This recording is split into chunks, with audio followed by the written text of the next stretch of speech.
Hey, what's up guys? Tukey here, back again with another episode of my Seattle Mariners Franchise Mode series right here on MLB The Show 19. In this episode, we begin our second season with the Mariners. Of course, last year did not go all that well, 79 and 83, so 4 games under 500. Of course, we started off relatively well around the All-Star break. We really fell apart. We really fell apart, and I'm leaving that in. Screw it.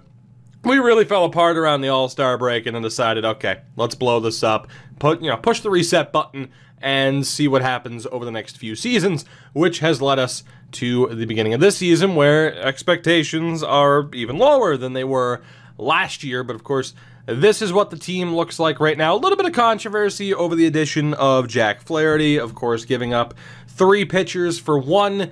But as I've mentioned before, and, it's not to say, it's not going to show the trade at this point, but that's fine.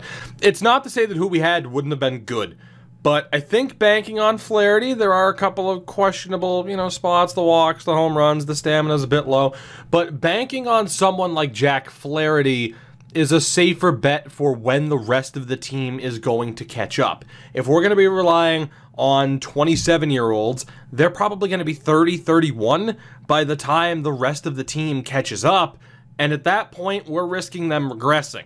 Jack Flaherty, on the other hand, a year or two older than the majority of the prospects we have on this team, maybe a little bit older than that, but he's going to be 27, 28 by the time that we are ready to start competing, ideally at least, which means he'll have a good 3 to 4 years before we have to worry about regressing when we're competing. So that's the thought behind that. Whether or not Flaherty is the right man for the job, time will tell.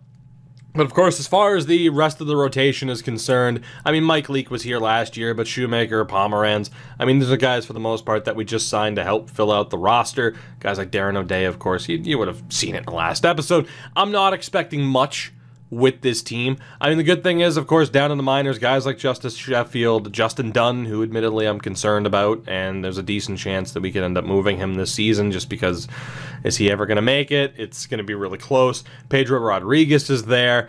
The team has its bright points, we'll say, even if, again, with the main roster as well that we're currently working with, it's not that bad.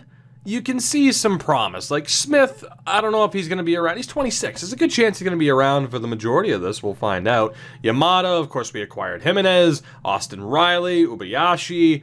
There are bright points to this roster, but I would fully expect us to very much not be a playoff team this year. By the time we get there, there's a decent little chance, by the time we get to the All-Star break, I would say, there's a decent chance that once we're far out enough of the playoffs, we can maybe move a couple of the guys that we signed this year, get some assets for them, and make the most of it. That said, unlike the last episode of the last season, again, we're going to get back into the normal format, so I will see you guys. When the hell is the draft? How many days out are we? There we go, 75 days. I'm going to sim straight to the draft, so you don't have to worry about watching me reset the scouting every 2 days. We'll see how we do. We'll have a team update. Well, actually, really, we'll see how we do with the draft. We'll sim to the All-Star break, see what the team's looking like, and then decide, of course, if we're going to be moving some players. So a much more quicker pace this time out. I'll talk to you guys in a few seconds. June 2nd, 2020. We are technically 2 days out from the draft, even if it says 1.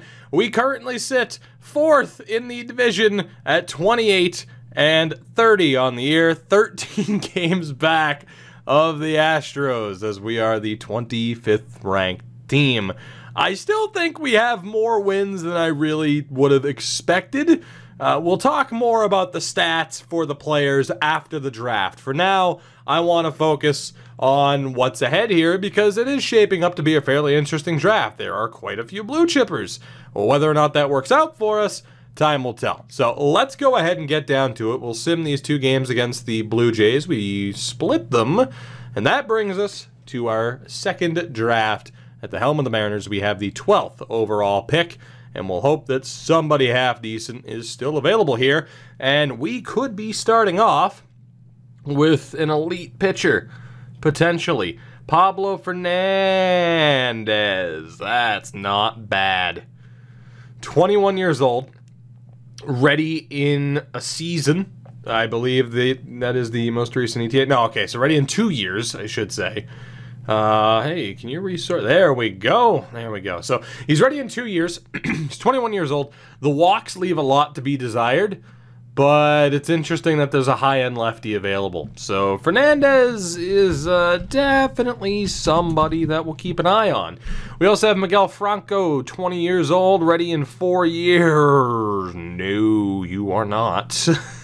That is going to take longer than 4 years for you to make it to the majors, buddy. Absolutely not.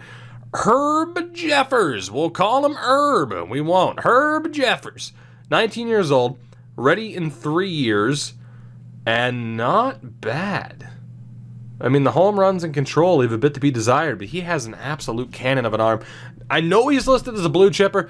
Ideally, that's not someone you want to take in the first round. It's better for the second round, so I think I'd go with Fernandez as hopefully an elite ace down the road, as opposed to Jeffers. But man, if Jeffers is in the second round, that'd be great. David Aviles, out of Panama. Not great, but not horrible. Again, the type of player where he's going to be in the 40s or 50s. He probably will have that high potential, but it's going to take him a while to get there. So, project starter versus project second baseman. That's kind of what we're looking at right now because, again, I don't think I want to go with that starter. Mason Littlefield is 21. He's 4+ years away. I believe that he could actually be just 4 years away, but I don't know, man. I don't know. He's got a good cannon of an arm, but the batting needs work, the fielding needs work. That's just not who you want to take. Bobby Roman, I'm not going to take a reliever this early. Like I said, I mean, it's the same thing with Jeffers. Just, you don't want to take a reliever unless it's the next Mariano Rivera in the first round. At least I don't. Jeff Sanchez in right. Oh, God. So same thing. He's probably going to have a high potential, but it is going to take him forever to develop. But here's the thing, and the difference between, say, Franco or Vias is kind of the same, but the difference between he and Franco, if Franco's going to take until he's 25, 26 to make it, I mean, Sanchez, he'll be 22, 23, so we'll get more years out of his prime, which would be nice. But yeah, that's still rough. So again, another situation where right now we're not getting anybody in this round who's going to be anywhere close to ready. It is just a pure project of a prospect. Bennett O'Doul, great name, would be a great pick in the second or third round if he's still available. Dewey Golden, great name. Decent player. I wish I had a full report on him because, man, if he's an 80 potential, that'd be the guy to take. Strong defensive base as a catcher, but still you can't really trust it. I mean, again, can't trust that at all either. Solomon Jolly, great name. Not someone who we would look to take at this point in the draft. Of course, right now we're more scouting out names that we can look for heading into the next round, right? But Wilson Gordon, I mean, he's not bad, right? He's okay. Nothing too special. Darren Wise, same thing, would take him forever. David Koo, fast as hell. Would need a bit of work. I mean, if we could get him in the second or third round, 20 years old, still, like, this whole draft, like, how many guys are 4+ years away? It's the vast majority. Vega, no. Peralta, no. Randy Wales, third or fourth round, maybe. This is a very weak draft, unfortunately. And obviously in the last draft, the first-year draft with this team, we went very starting pitching heavy, which is why I'm leading towards Aviles or Sanchez. Dan Pinero, not looking great. Steve Ramirez, not looking great. It'd be nice to see somebody here in the second or third round who is an infielder or an outfielder. That way we could be like, oh, okay, we'll take Sanchez here, and then we'll take the infielder in the next round. But it's not looking good. So that leaves us with Fernandez, who I gotta be honest, if I still kind of want to take him despite the amount of starting pitching help that we brought in last year. 94-mile-an-hour fastball, ridiculous splitter. I mean, I'm intrigued. Aviles, again, is 18 years old, 4+ years away. But that's, I mean, it's a well-rounded base there. No secondary positions. And then Jeff Sanchez. You could argue that Avias is a little bit further ahead, and I think the overall there kind of confirms that. Yeah, Avias is a little bit further ahead. It's tough because I would prefer, like I said, to take Fernandez. I have a feeling Fernandez is the best option. I really do. But the issue is, I think that's what I have to do, and that's typically how I draft, is I'll take the best available, and then screw it. If we end up not needing him, yeah, we'll trade him for somebody else. So I got to go with my gut on this one. I think Pablo Fernandez is the best player on the board, and we're going to go with him, despite the fact that I have done nothing but draft pitchers thus far. That trend is continuing, as we have a pick here in the competitive balance round, and unfortunately, every 80 potential guy is off the board. What an absolute nightmare. So it comes down to David Koo, Dan Pinheiro, Derek McKay. Did we look at you? You're all right. That's about it. Nothing crazy. Eric Hoyt. Okay. I am now excited. Very, very excited. Eric Hoyt, 18 years old, 3 years away. Not 3 years away. Ready next year. Here's the issue with one Eric Hoyt. If he ends up being a C potential guy, perfect. If he's a D potential guy, it kind of sucks. But he's probably going to be a bench player for us next year. It's just, is he a C potential guy? Or is he a D potential guy? If by some miracle he's a B potential guy, oh my God, Roman Kessler. All right, we now have a decision to make. It's between Hoyt and Kessler. That's indisputable, I would say. What about Ullman? Damn, even Ullman's looking pretty good. 21 years old, ready in 2022. The Canadian lacks power. So, I mean, if we can get 2 out of 3 between Hoyt, Kessler, and Ullman, we're laughing all the way to the bank right now. That's insane. Is there anybody else in that decent enough range? Darren Nathan, you're okay. I mean, I think we have our target here. Man, even Robbie Lacey could be a really good late round pick. Damn. What about Bill? I'm going to call him Sizzler. It's probably Sisler. He's not bad either. Okay, so there are a couple of decent outfielders. Which means I will probably avoid Ullman for now. Even though that might not be the best idea. His fielding and reaction's a bit low, but of course we're in the AL, so that's fine. Let me take a look at Kessler again. Oof. Kessler looks really good. Or Hoyt. This is a tough call, but I gotta be honest. I think I'm leaning towards Kessler. If it's between, I mean, Hoyt's showing up as a higher overall, but it's not 100% confirmed. Right now, man, the vision and discipline goes to Kessler. Fielding's about the same. The better arm for Kessler, which you would hope. That's really tough. I gotta go for Hoyt just because of his age. The fact that he's 18, he's supposed to be ready next year, and it's green. We're going for Eric Hoyt, and I hope Kessler's still available. Please, please, please, somebody screw up and not take him. I think he's still on the board. Please tell me he was still on the board. Oh, baby, yes, yes, we get both of them. Promising stuff. Now, the big question is, who will still be on the board here? There is a chance. The Sizzler is still on the board. I like it. So let's see who else we have here. Barrios, meh. Meh. Lacey's still on the board as well. Awesome. So we'll get our choice between Sizzler and Lacey.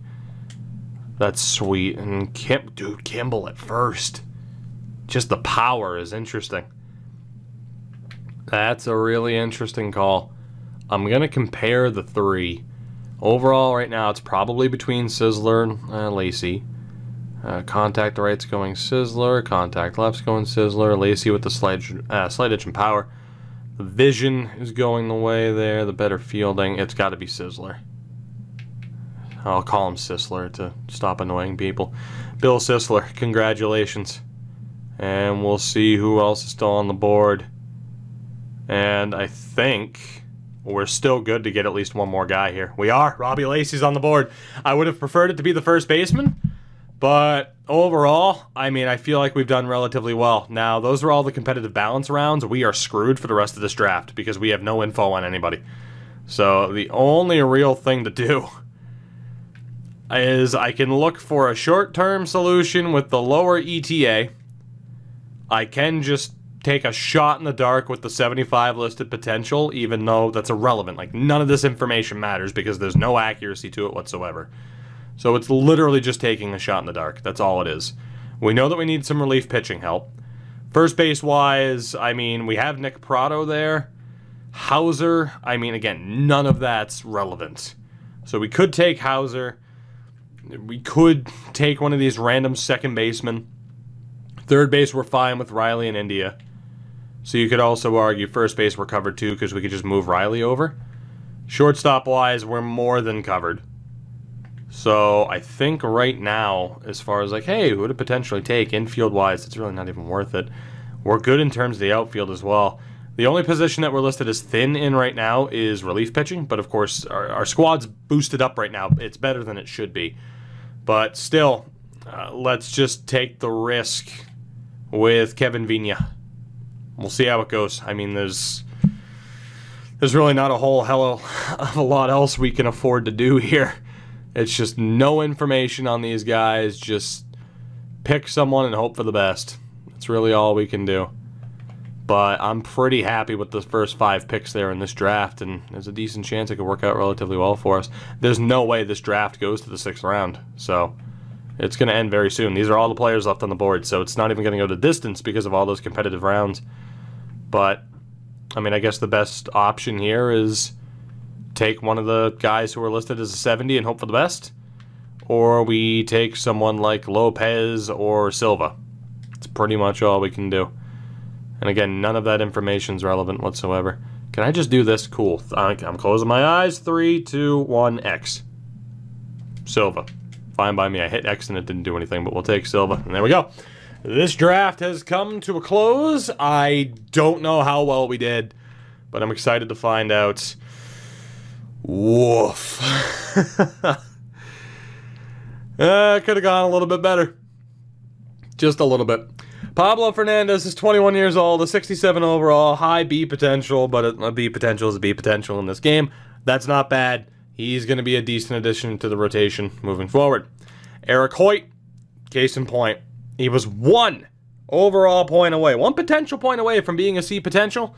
He ends up being a 69, which is not nice in this instance. That means he's a D potential. However, he is still worth signing and probably having on the bench next year as the backup second baseman. A nice cheap option.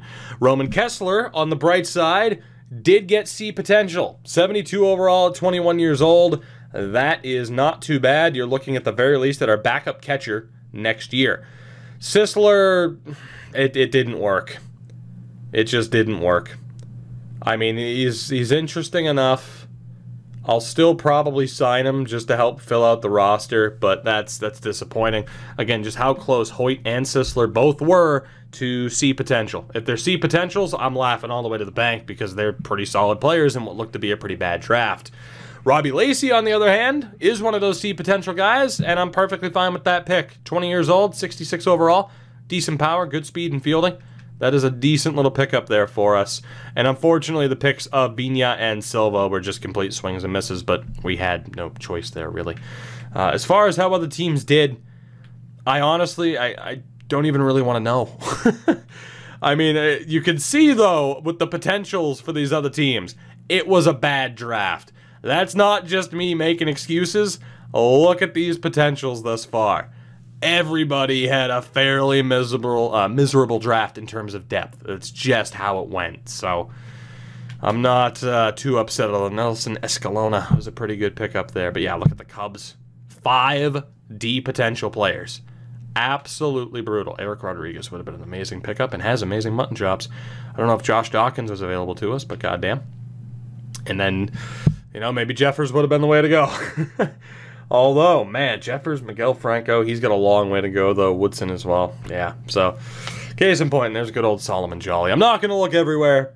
You kind of get the point here. You know what I'll do? I will quickly scroll through every single team. And if you see a potential, and you're like, oh, I want to know what that guy's overall is, let me know down in the comments, and I will get back to you, hopefully. Either in the comments, or at the beginning of the next episode. How's that sound? That way, you get all the information that you could possibly want. But yeah, I don't want to sit there and break down the whole damn thing. So the draft is over. Now we shift our attention to the main team, which again, we are 13 games back in the division. Not exactly ideal. We are currently dealing with injuries to Tetsuto Yamada, Jonathan India, and Justin Dunn. So yeah, not great, unfortunately. And it is looking relatively likely that we could end up making changes. Jack Flaherty's 4-7 on the season. The ERA is meh at best. Mike Leake is having another, or I don't want to say another, but Mike Leake is having a phenomenal season. Shoemaker's having a phenomenal season. Pomeranz has been bad. And Gabriel Mora's been okay, all things considered. Pavust has been pretty shit. Let's just call a spade a spade. Brennan has been pretty good, actually, as a reliever. Sam, my boy Sam, has been outstanding. Like, we're talking, you know, potential all-star appearance. Infante has been god-awful. Darren O'Day has been okay. Haha, rhyming. Altavia has been okay, and Liberatore, the ERA is pretty high, but the whip's okay. How have you done? 2 blown saves, has 14 saves on the season. That's okay, I suppose. We'll give him that. And as far as the lineup is concerned, actually, let's go back here to ye old injured list to look at how Tetsuto Yamada was doing. 16 home runs, 18 RBIs, a 239 average, and a 283 on base in 184 at-bats. That's not great. So lineup-wise, what we have had since, and funny enough, I let the AI actually change this lineup when a most recent injury happened, so it would have messed around with things. But Smith, right now, I mean, you know, positive overall, but 5 home runs, 21 RBIs, not too bad. 271 and a 372 on base, which is great. So very happy with that. Very happy with him as a leadoff man. Josh Van Meter has gotten into the lineup. The Van Meter. 206 average, 275 on base, and 63 at bats. Just not great. But when he makes contact with the ball, 4 home runs, 9 RBIs, he does pretty well. Mark Reynolds, 16 home runs, 38 RBIs, and a 297 average. Not too bad for the 36-year-old. Jimenez, that's what I like to see. 292 average, 472 slugging. Good stuff from one of the best players that we have. Steve Pearce has done okay since getting into the lineup. Freddie Galvis has actually been pretty damn good. Brian McCann's been okay. Austin Riley's been great. And Russell Martin's been okay. Abraham Arturo, who is a deep potential guy that we ended up with last year. Case in point, that can be useful. 372 average and 43 at-bats. You might have to get him some more time. Jay Bruce, I mean, you know, he's been okay. And Ubayashi's actually been pretty good. But, of course, we're going to want to make sure he's in the lineup just a little bit more frequently. But for now, I'm going to give the AI control over the lineup just to see what they do up until the All-Star break. So let's go ahead and see how this next month goes for us. Again, still struggling. Actually, over 500 now off the back of a gigantic winning streak. Good stuff overall. Okay, this isn't great, really. If the plan was for us to blow things up a little bit, that was not expected. My God. We've only lost 6 games all month. Depending on how the end of this goes, I mean, I'm not thinking of buying, but damn. Now we're back to only 4 games over. Let's see where we are by the All-Star break. We're going to have a winning record, and it's going to be 49-42 on the year. Your home run derby participants, of which we do not have any, 2 Phillies taking part. That is outrageous. Let's take a look at the All-Stars for this year. I am intrigued. In terms of All-Star voting, what do we have? So, Blake Snell, Mike Leake made it. Absolutely crazy. Has the lowest ERA of anybody there. Absolutely tremendous. I mean, he has been, like, Cy Young caliber, I gotta be honest. He might not have the best win-loss record, but screw that. He's been tremendous. Not a strikeout artist either, but, you know. I mean, I'd like to think that'd make him a little bit more tradable. Brandon Brennan also makes an all-star game. Told you that might happen. Beautiful. Actually, in fairness, that wasn't with him. That was with my boy Sammy. That didn't happen, though.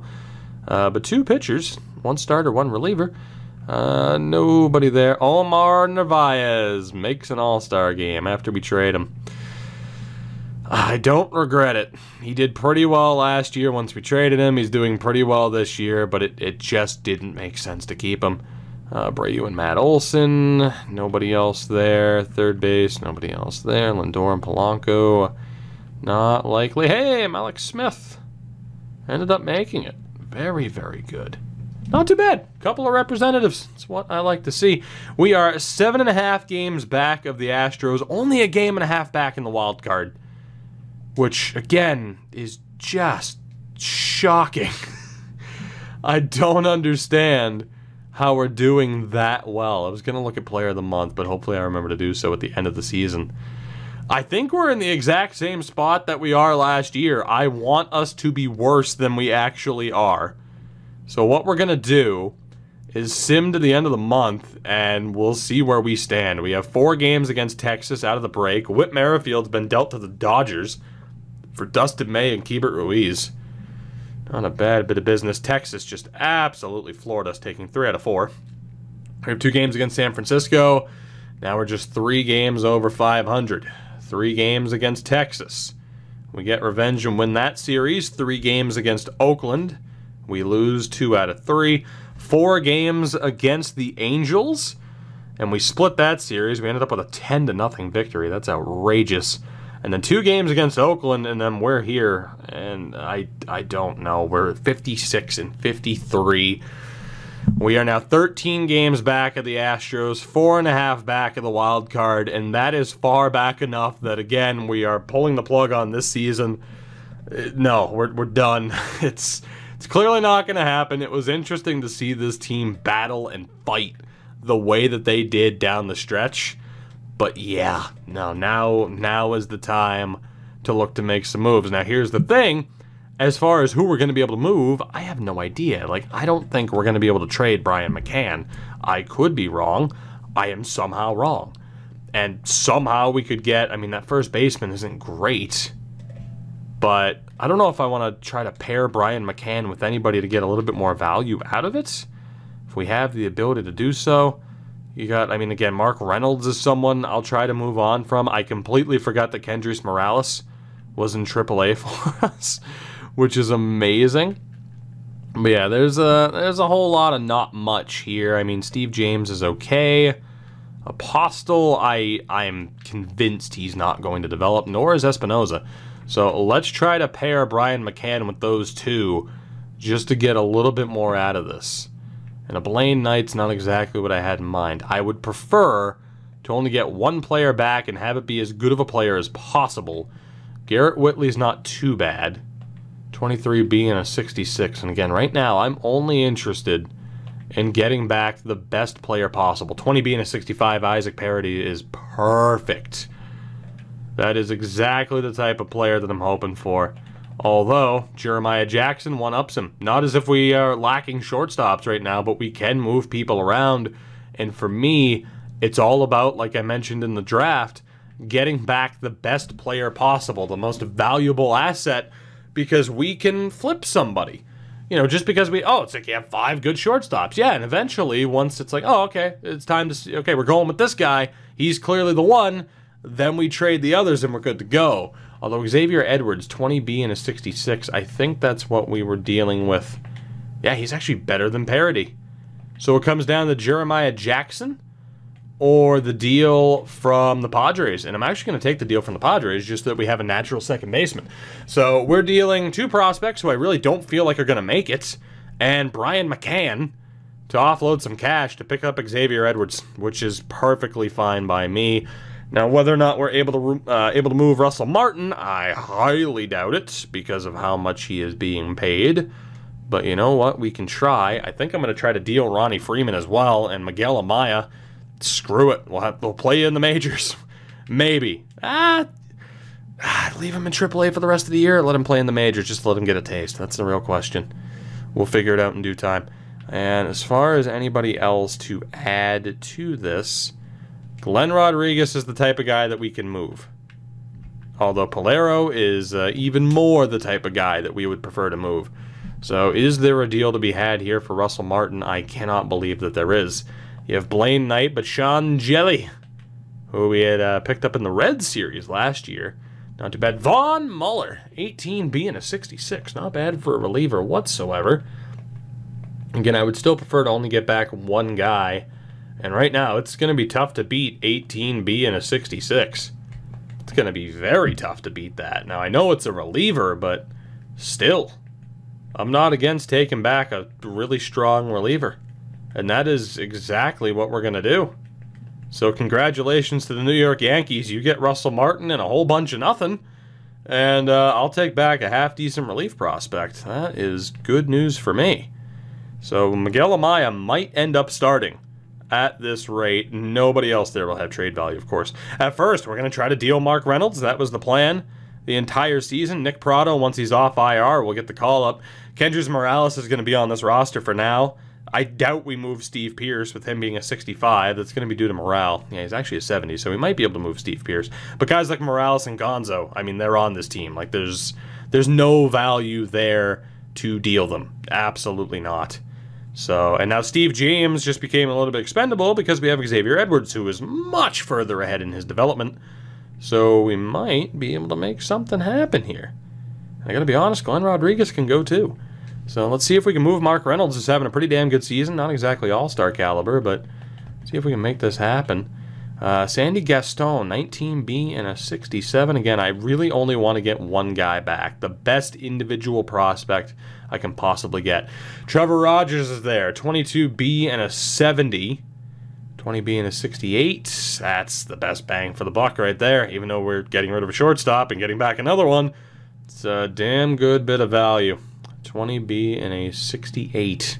So, I mean, he's 10 overall points better than Steve James is now. 7 overall points better in a year younger than Glenn Rodriguez. And that is the deal. I think Gaston, 19B and a 67. Or Terang.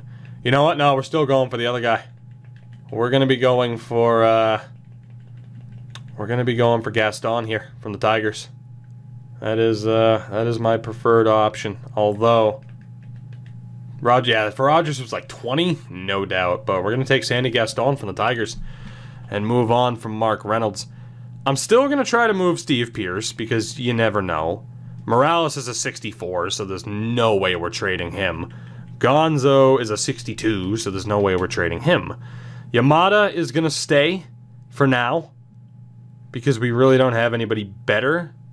Van Meter has had a pretty damn good season, though, man. 9 home runs, 22 RBIs. He doesn't hit the ball, but if he does, it goes. That's ridiculous. I'm so tempted to maybe move one of the two. Just maybe see where this guy can go and get something from Yamada now. Because, I mean, really, if you think about it, I mean, India can only play short, but maybe have Riley. Well, India could be called up to third because we're going to look to move on from Freddie Galvis as well, if we can afford to. Sanchez has no value for me right now whatsoever. We'll come back to that second base situation, and we'll see what we can deal with. So Mullins, 22B and a 65. Again, I only want one guy back. The most value, the best prospect I can get. 20B and a 65. I mean, he's the guy right now. Detroit, fine by me. Can anybody beat a 20B and a 65? Nunez. 19B and a 65. Sean Valido. That is going to be the guy, more than likely. Brad Huff. I mean, he's an A, but he's terrible.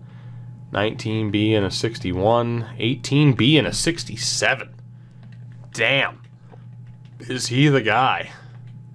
He absolutely is. Congratulations to the LA Dodgers for giving me a decent prospect for a whole bunch of nothing. But again, we said, let's just, I mean, well, you guys said, just go for it. build the best team possible. Here we are. We have 2 shortstops signed right now, but they're both outrageous. So that's looking pretty good. I still don't know what to do with Yamada or Van Meter. We will get there in a second.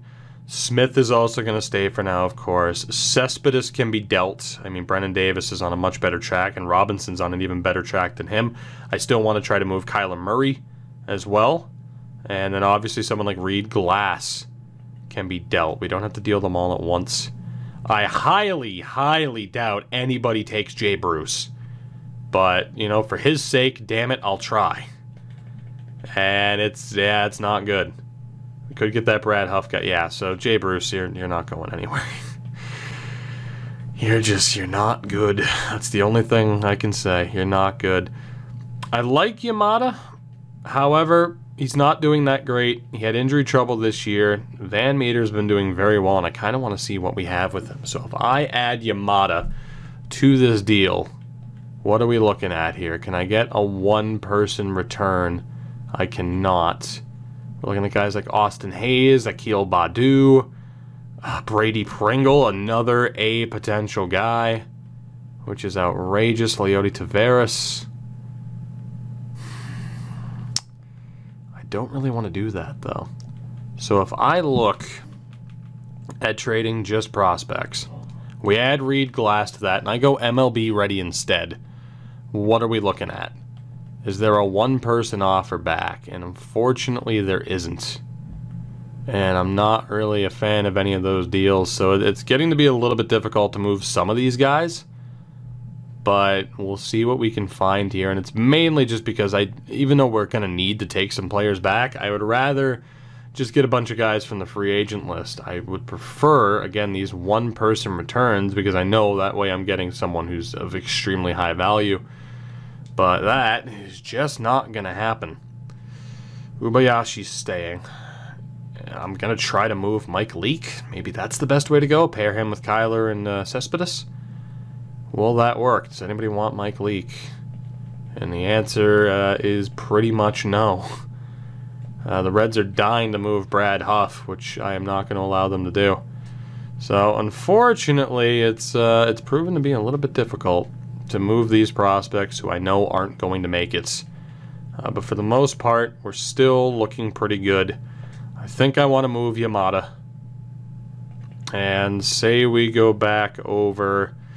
Brandon Brennan's been great, but I'm concerned about his age. I think we'll add Infante and Liberatore. And we'll see if we can get anybody back here. And at this point, I'm going to just have to start taking deals that make sense. Although Florial, 22A and a 65, kind of sucks. But at the very least, the trade value, 24A and a 70. That is not great either. Bomb, 23A and a 67. Who do we have here, man? There's not one good one-person offer. Florial's tough again, 22A and a 65.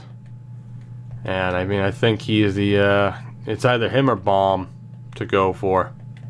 And because I haven't really moved any outfielders, but I'm still going to go with Florial, I think.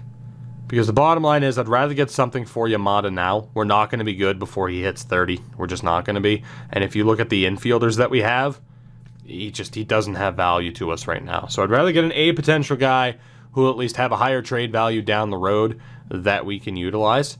We'll be keeping Van Meter as our second baseman moving forward, although Xavier Edwards could just be given the chance here to round out this season, because Van Meter's not going to be getting that much better.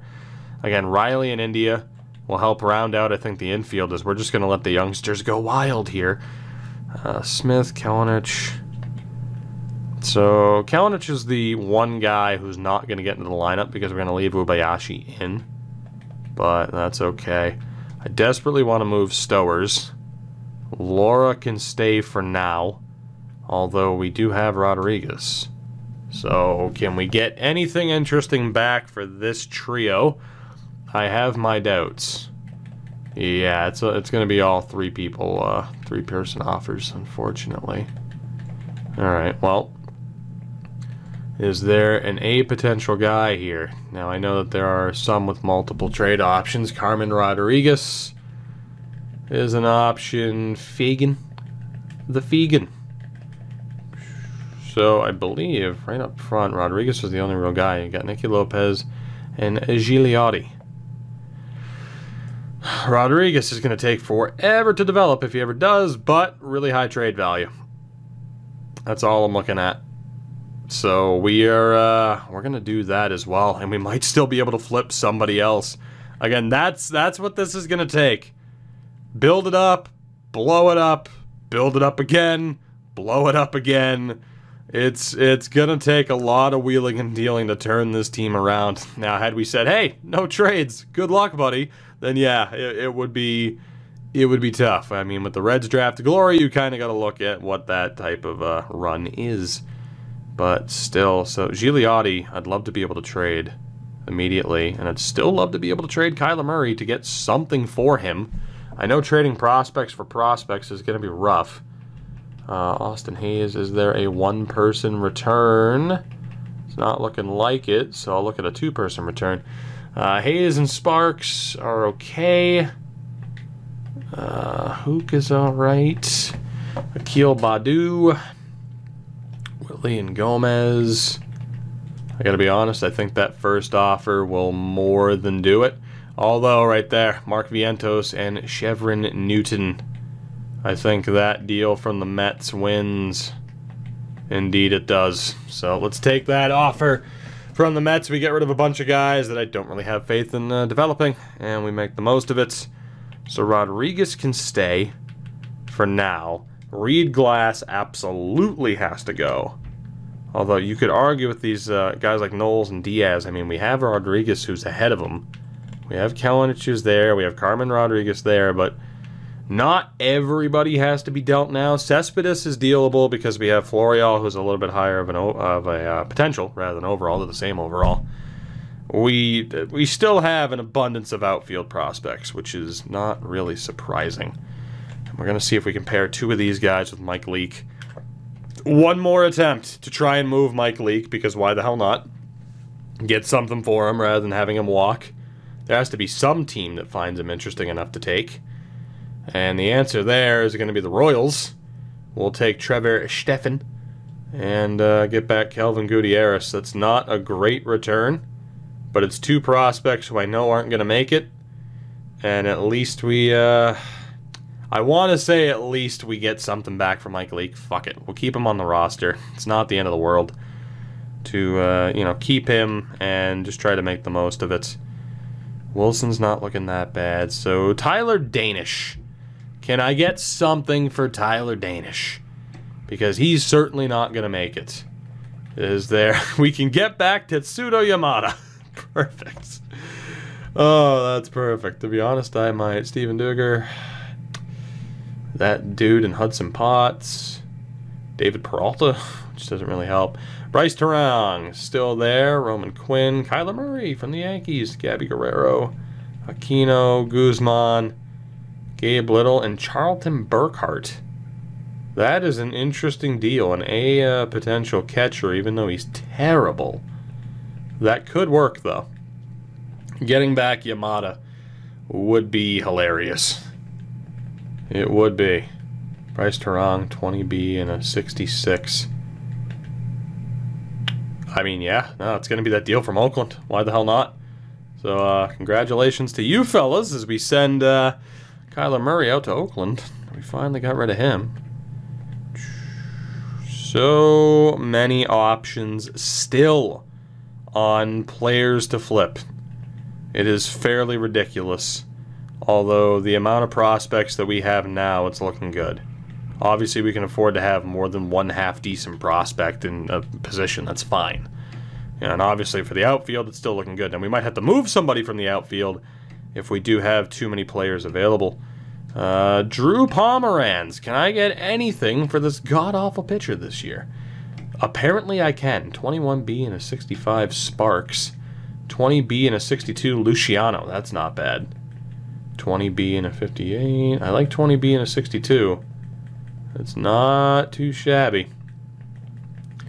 I think that might be the right answer because, again, some decent relief talent. Not a bad way to go. So congratulations to the Blue Jays for trading for Pomerantz. Can I get Mike Leake for anything? I am desperate to trade this guy. Just please, go to a team that'll win. You deserve it. There's just nothing. There's just no market for that guy. What about Shoemaker? I mean, you're making $11 million, just about $11 million less. Grenier, 23B, and a Durbin Feltman? We have to take back Nick Decker, but that's not too bad. 22B and a 70. 19B and a 62. Well, right now Delgado on Cleveland wins. Again, 19B and a 62. Methinks Delgado has won. Never mind. He's a 50, but he's gonna have trade value.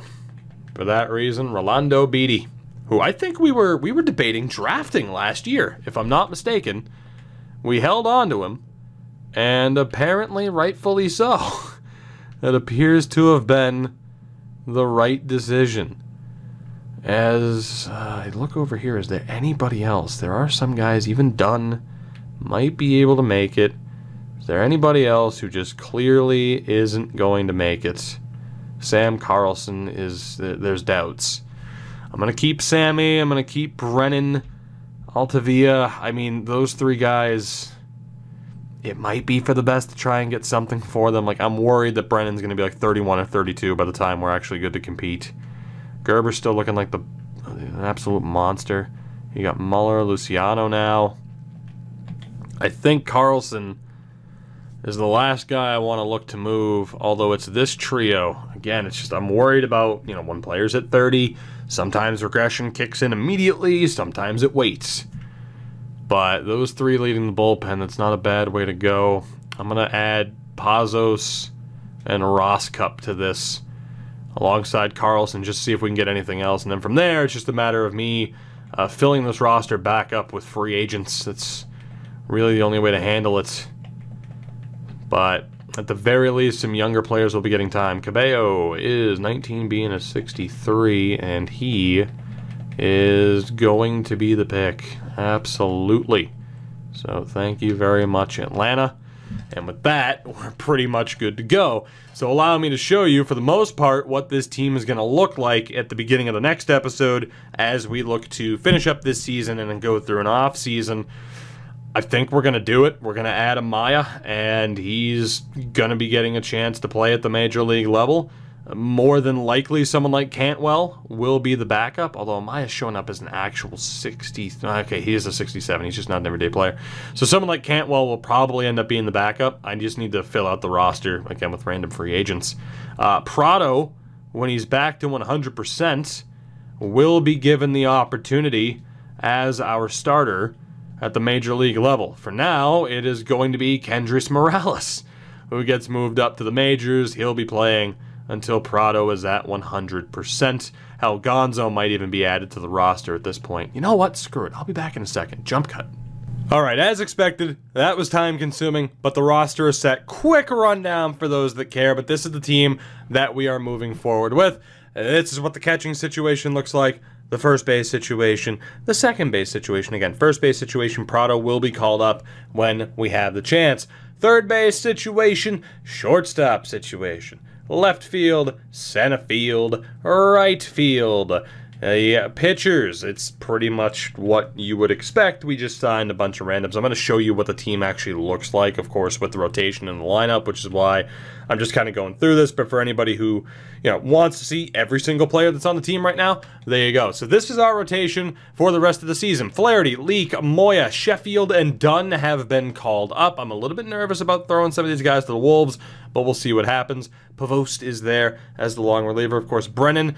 Gerber's been called up. Brett Cecil's been called up. Sammy T. And, of course, now Dan Altavia at the setup man. Pedro Rodriguez has been called up as the closer. So, down in AAA, I mean, Cairo's there. I mean, really all the starters have pretty good potentials. Ryan Garten, if I'm not mistaken. Okay, never mind. He's actually terrible. That's not who I was thinking of. But, you know, case in point. And then you get guys like Muller, Luciano, who we just acquired, via trades. The interesting thing, I think, comes from the lineup, which is this right here, what we're going to be rolling with. So the bench right now is Arturo, who again has been doing very well, but I can't, in all good faith, give him a starting spot. Cantwell, Gonzo, and DJ Burt. So this is the lineup. You have Smith leading off. Xavier Edwards is being given an opportunity. Jimenez, Bruce, Austin Riley, which I'm tempted to bump up Riley to the 4 spot, but it is what it is. Kendrys Morales, Ubayashi, India, and Amaya. When we play without a DH, it is Kendrys Morales who takes a seat, and Jay Bruce moves to first base. So obviously the first base situation is going to be changing drastically once Nick Pratto is 100% healthy, which I think will be at some point this year. Fractured leg. All right, well, Nick, you'll get a chance to play next year, clearly, because it's not going to happen now. But, yeah, yet again, at a deadline, this team is blown up. We knew we weren't going to make it. We are now the 29th ranked team in baseball. Again, 13 games back, 4.5 out in the wild card, and there's just no point in trying to get into a slugfest with the Yankees, Rangers, and Red Sox. We're not going to come out on top in that situation. So, another episode comes to a close with this team in a little bit of rough shape, but the good thing is the future looks bright. We have a lot of solid prospects that we can utilize. I mean, not all of them are going to make this team. Some of them will be flipped. Once this team turns the page and is on the cusp of actually being competitive, that's when we flip those extra guys, get the improvements to the roster that we need, and we go for it. But yeah, for now, we suck. And that's okay. Thank you guys very much for watching. You know the deal. Leave a like on the video if you enjoyed it. Otherwise, physical violence will be coming your way.